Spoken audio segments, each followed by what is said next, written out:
Surfing has this allure. It's about risk. It's about the unknown. It's about volatility. It's different to any sport on the planet. Every single time you go surfing, there's a moment where you take that leap and you go from one medium to another.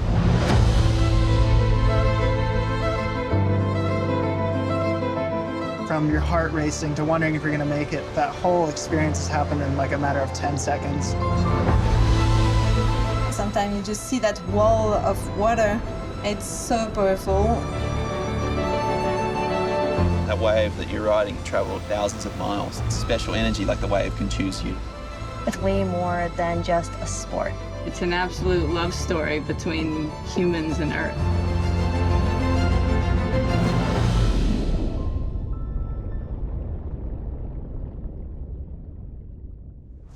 Hey, look at the pipeline. You like it? That's pipeline. You don't know, huh? The waves are not good today, huh? Okay. One day this'll be you, though. You'll be out there. Raising my family in the surf community, it's not in just one place. It's like the whole world where there's a coastline and where there's waves.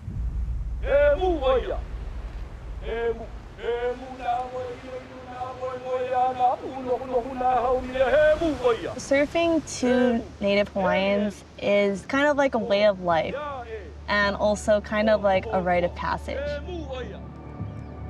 I look at surfing as this subcultural solar system, that there was this like big bang moment.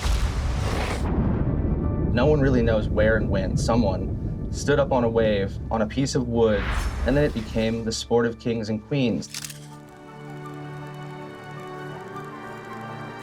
Surfing was part of the structure of the community in Hawaii. It was deep-rooted. So the North Shore became sort of the center of the surfing universe. Surfing becoming a professional sport in 1976, ultimately getting into the Olympics, been an amazing ride. The person that wins that gold medal at Chopu, if the surf is on, that's going to be the greatest athlete of that Olympic Games.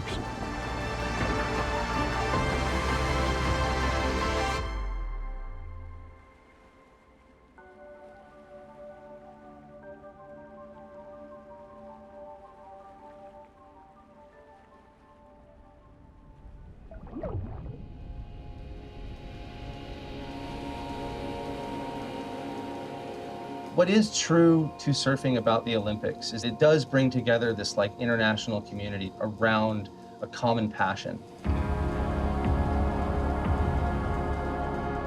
It's a place where we all go to have fun, connect to our culture and the ocean and each other.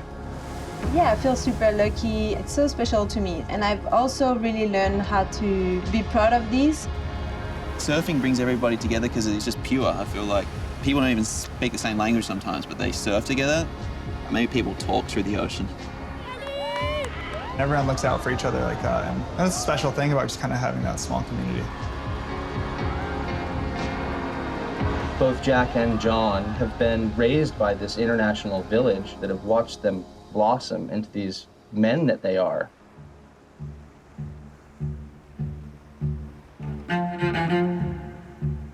Over the past 20 years, high-performance surfing has become an almost acrobatic or a gymnastic sport. What's beautiful about the surfing that someone like Jack Robinson or John Florence does is that it combines the classical styles of traditional surfing with modern, futuristic, aerial, full-power surfing. With both Jack Robinson and John Florence, they were raised as prodigies. As teenagers, they were on the covers of magazines and were being flown around the world with the best surfers on the planet.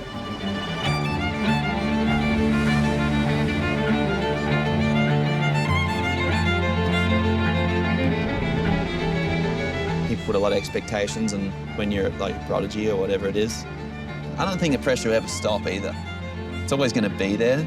Why not enjoy the ride too?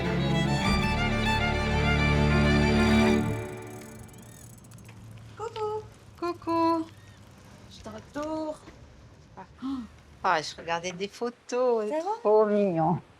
Quand tu étais petite.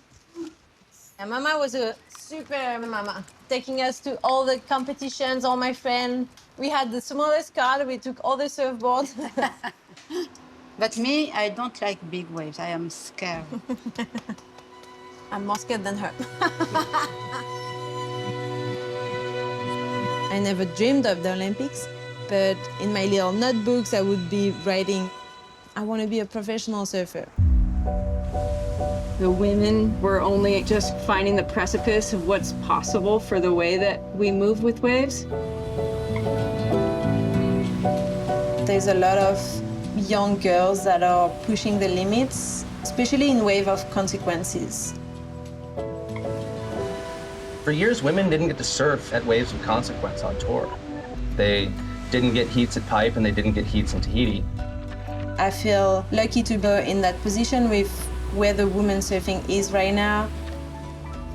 The future of women surfing is really bright. To see Joanne performing at the highest level, it sets this new bar for what it means to be a professional female surfer. Hard off the bottom, big hack there for the surfer that grew up in Reunion Island. Well, that's that board where you just can control it like that. You can go fast, slow, fast, slow. It's just, it's easier to move it around with that longer length. I think that's so important for out there too, to be able to control that speed. Over 60 years, you look at the evolution of surfboard design, and it's incredibly transformative. We've been doing a bit of board testing, just kind of locking in designs for the year. So being able to ride a smaller board in a bigger wave changed everything for me and how I looked at being able to do turns at higher speed. I think with the way surfing is judged today, there's a huge amount of creativity. Jack Robinson on the answer back here, pumps, pulls up on the rail, and Jack answers back. Surfing's judged on a 1 through 10 scale. They like to say that it's about speed, power, and flow. Way back in the barrel, way back. As casual as it gets for John. It's different to being on a sporting field that's bounded by white lines. And it's up to us to choreograph what it is that we're doing with this wave, but it's also up to the wave. Everything is about timing. Here we go out the back on the right-hander, back door in the barrel. Tyler Wright comes out. Everything builds up to just that moment. Just you, your board, it's the ocean. That's it. The surfer that's going to win the gold medal in Tahiti, with the eyes of the world on you, it's the biggest pressure that any surfer will have ever felt in history.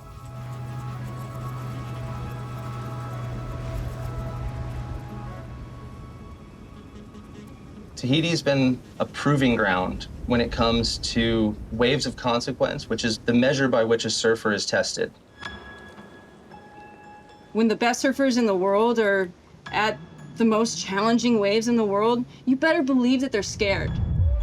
But look at these absolute bombs coming through the lineup. Surfing Chopo is kind of unlike any other wave. I love it when Teopu just decides to say hello. You gotta want it. Take that drop with commitment. Power, mojo, force, fire. To see the world's best expressing themselves in the craziest waves ever is so cool. Being in the Olympics and being able to compete for an Olympic gold medal, to me, it's such a special thing.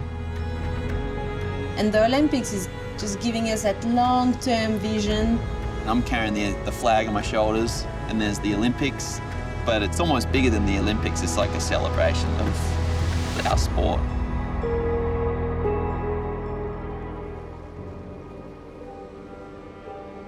The beautiful thing about surfing is the ability to bridge cultural gaps between people. It's one of the true melting pots of the world. What does it mean to be a surfer? Being connected to the ocean in kind of like a spiritual way. So surfing has power. I know because I've seen it. It's a lifelong passion, and you see people that have done it for 60 years nowadays who are just as in love with it as they were when they first stood up on a wave. You can't really describe it to anybody, you just have to do it. A lot of wonderful memories. Surfing has been so good to me. To see Olympics and surfing together, it's a really wonderful thing.